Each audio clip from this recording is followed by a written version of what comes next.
Hi, dear teachers.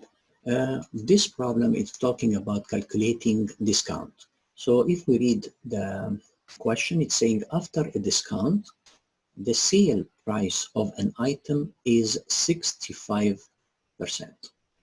That means the original price usually without any discount, without anything, it's like 100 over 100.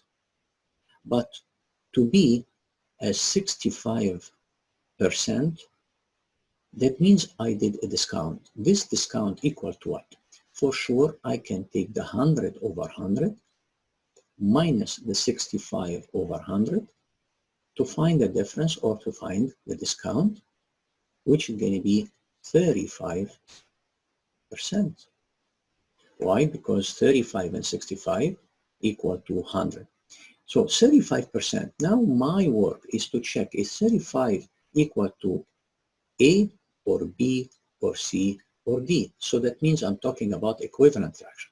So to do that, I take the 35 over 100 and I start to simplify. I can simplify the 35 by dividing by 5, it will be 7. By dividing by 5, it will be 20. So 7 over 20, it exists here? Yes, it exists in C.